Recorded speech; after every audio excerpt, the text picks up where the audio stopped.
We're continuing with some L'Hopital's rule, and I want to have the situation of infinity over infinity. As we mentioned, when the top goes, in previous problems on the last video, we had problems where the top was going to zero and the bottom was going to zero, and that was a L'Hopital situation.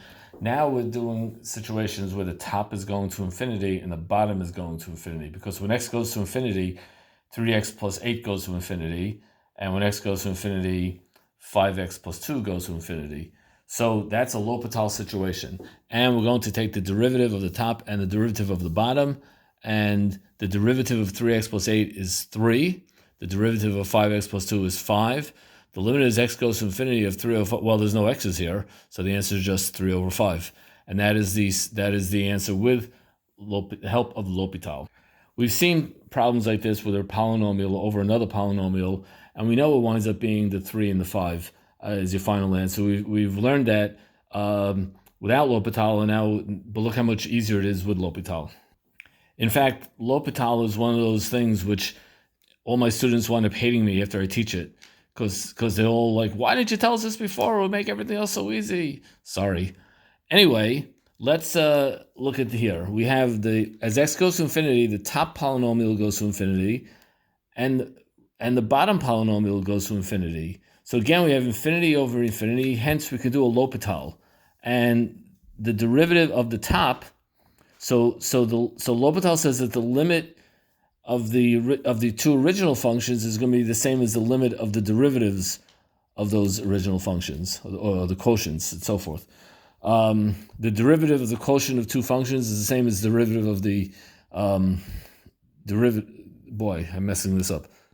You ever have that where the more you talk, the worse you make it? So I'll say it this way. The limit of the quotient of f over g is equal to the limit of the quotient of f prime over g prime, assuming f and g both go to 0 or f and g both go to infinity. In this case, f and g, these two functions, are going to infinity, and the derivative of 5x squared plus 27x plus 1 is equal to 10x plus 27. The derivative of 9x squared plus 13x minus 4 is equal to 18x plus 13. But again, I have infinity on top, infinity on the bottom. So I'm going to do L'Hopital's rule a second time.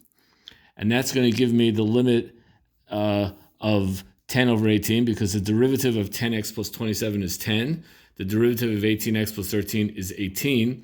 And this is just a fraction. There's nothing to do. Just write the fraction. All I did is I reduced it to lowest terms. But notice that the 5 over 9 is the same as the 5 and the 9 over here. And that's something we actually learned probably in Math 121 or before, that when you have two polynomials of the same degree, the limit to infinity winds up being the coefficients of the highest term, of the leading coefficients, I should say. Here I cooked up an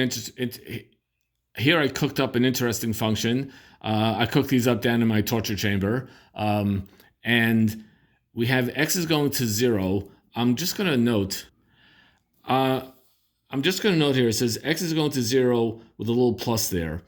That doesn't mean positive x. It means that, or positive 0. It means that x is going to 0 from the positive direction. And the reason I have to write that is because ln is only defined for positive numbers. So I can't approach, often when I say just x approaches 5, I can approach 5 from both directions. But here I can only approach from the positive direction. I have to do that because ln is only defined for positive numbers. So that's what they call a right-handed limit. Anyway, let's just see, does L'Hopital apply? Well, ln of 0 is infinity, and 0 to the x to the negative 1 is really the fraction 1 over x.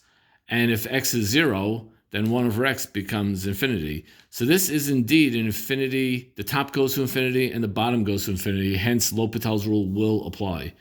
So now I can take the derivative of each side, of the top and the bottom. The derivative of ln x is 1 over x. The derivative of x to the negative 1 is negative x to the negative 2.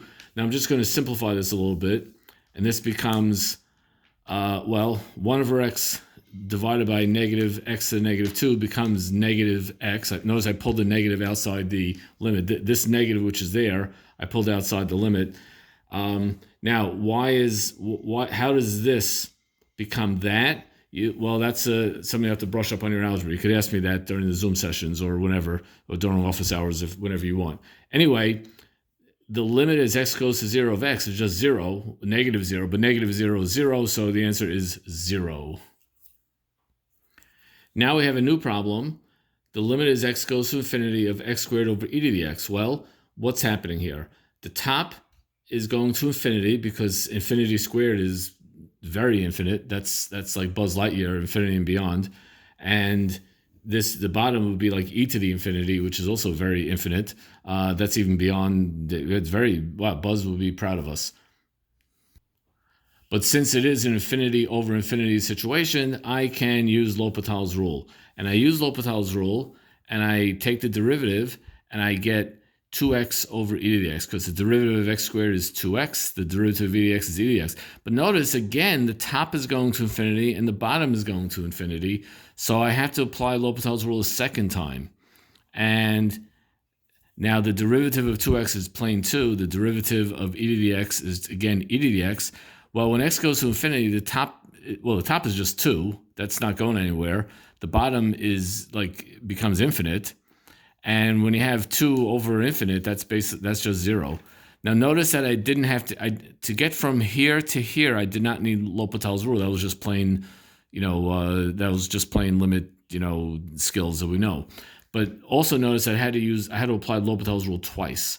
I applied it to get from here to here, then I applied it a second time to get from here to here. Just like in this problem up here, I had to apply L'Hopital's rule twice. I did L'Hopital from here to here, then I L'Hopital from there to there. So sometimes L'Hopital's rule works, sometimes it doesn't work, sometimes it makes things worse, sometimes it makes things better, and sometimes you have to apply it twice to get it to work. And there are problems where you might have to apply it more than twice. There are problems where you might have to apply it 3, 4, who knows how many times. But L'Hopital's rule is a wonderful rule. Let's do one last problem. The limit is x goes to infinity of x over e to the negative x. Well, this here, when x goes to infinity, the top goes to infinity. The bottom actually goes to 0, because e to the negative infinity, that's really 0. So this is not a L'Hopital situation. L'Hopital's rule does not apply. And the answer just winds up being, it's kind of like infinity over 0. The answer is just infinity. And that is the problem. So as we see, L'Hopital's rule, before you apply L'Hopital's rule, you have to check, is it a 0 over 0 situation?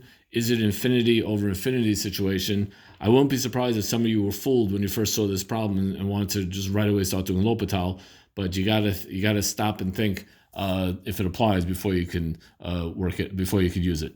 And that's the end of this little video.